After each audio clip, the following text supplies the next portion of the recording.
henceforth and forever. Amen and amen. It is a great privilege to be present here at the first meeting of this Society of Sisters, and an honor to conduct the proceedings.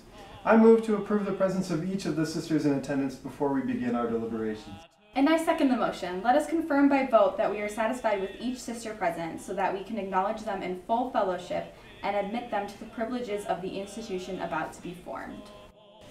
Those in attendance are as follows: Mrs. Emma Smith, Sarah M. Cleveland, Bathsheba W. Smith, Sophia Packard, Sarah M. Kimball. The brethren shall all withdraw as the sisters discuss the members aforementioned. So Sister Jessica. Yes. Determining that all present should be admitted according to the motion. Excellent.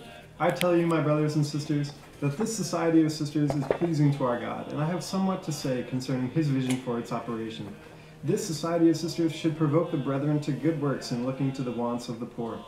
Let not a brother sit idly while his wife and sisters labor to administer relief to those that are wanting. Furthermore, the sisters should assist one another by correcting their morals and strengthening the virtues that are found in the female community, that thereby the elders may be spared from rebuking the sisters where it is needful, that the elders may give their time to their other duties and to public teaching. It is then needful that an organization be established to show how this work should be accomplished.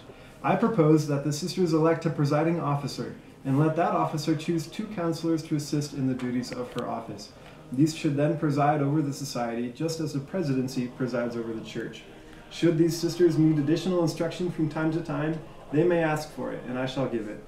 These officers shall serve as a constitution, and the decisions they make shall serve as law in governing the sisters of this society.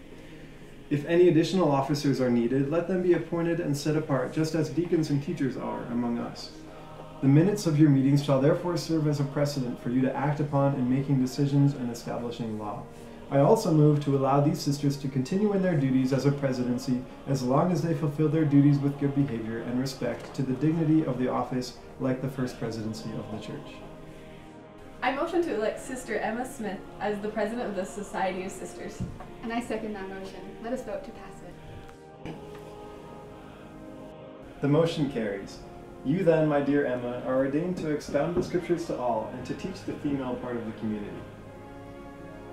I then choose Sisters Sarah M. Cleveland and Elizabeth Ann Whitney for counselors.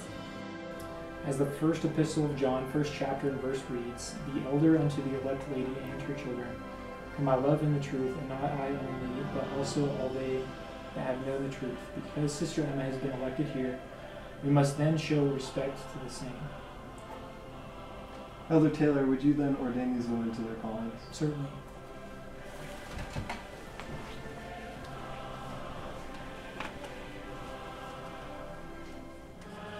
Emma Hale Smith.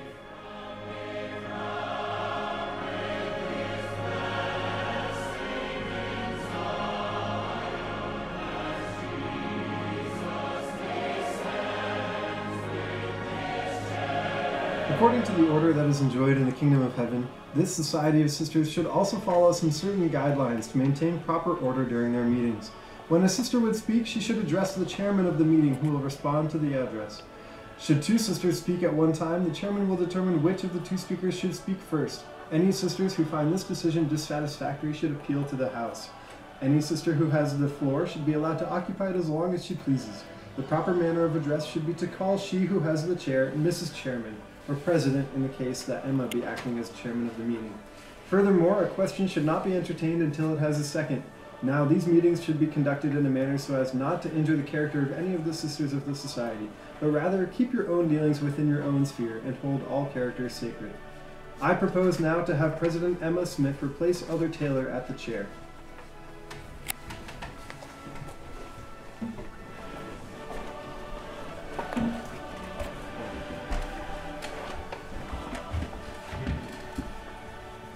Now that the society is organized, what shall we name it? I move that we go into an investigation respecting what this society shall be called. I second that. Let the vote be known. Emma, it falls to you then to suggest to the members anything you might wish. Any ideas that the sisters have are welcome. I propose we call ourselves the Nauvoo Female Relief Society. I second the motion. Might I offer an amendment that we call it the Nauvoo Female Benevolent Society?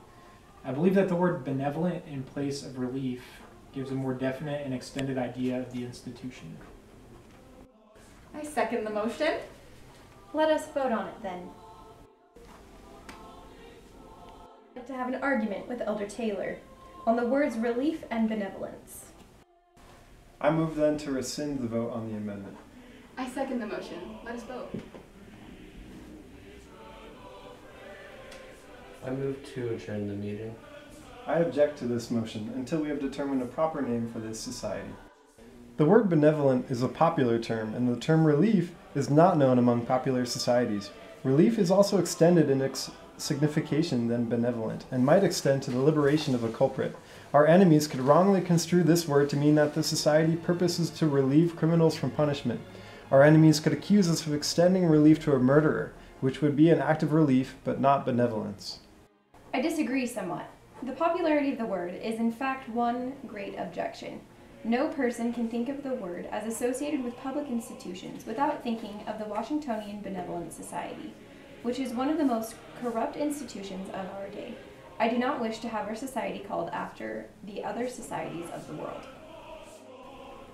I have no objection then to the word relief, and I think that on question we should deliberate candidly and investigate all subjects. President Emma has well spoken that we should not call ourselves after the societies of the world. In fact, we should not regard the idle speech of our enemies at all. We design to act in the name of the Lord, to relieve the wants of the distressed, and to do all the good that we can. I feel to concur with the President. Many societies with which the word benevolent is associated are corrupt.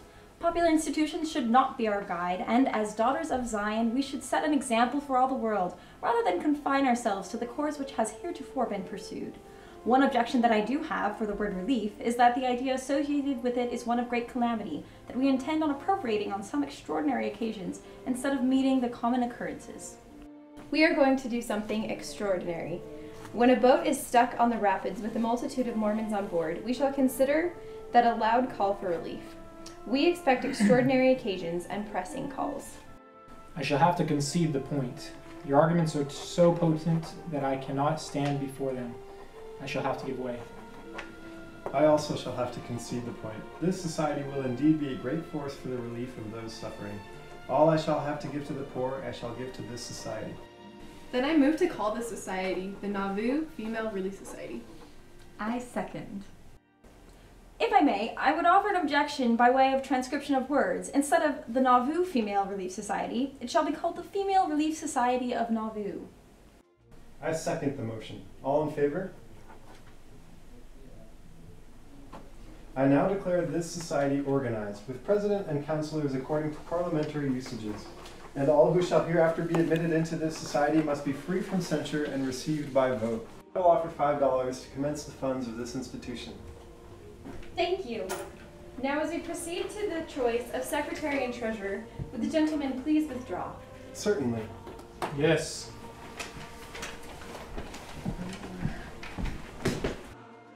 Let us now submit the names of sisters that would be appropriate for these roles. I propose to appoint Sister Eliza R. Snow as the secretary. I second. I propose that we appoint Elvira A. Coles as the treasurer. She's a wonderful woman. She would do well. I second. Excellent. I would like to make a few remarks as to the purpose of this society. Our duty is to seek out and relieve the distressed. Each member should be ambitious to do good and frankly deal with one another. We should also watch over the morals of our sisters and be careful of the character and reputation of the sisters who are admitted into this institution. I am much gratified in seeing a meeting of this kind in Nauvoo. My heart rejoices when I see the most distinguished characters stepping forth in such a cause which is calculated to bring into exercise every virtue and give scope to the benevolent feelings of the female heart. I rejoice to see this institution organized according to the law of heaven, and to see things moving forward in such a glorious manner. My prayer is that the blessings of God and peace of heaven may rest upon this institution from henceforth. Come, let us rejoice in the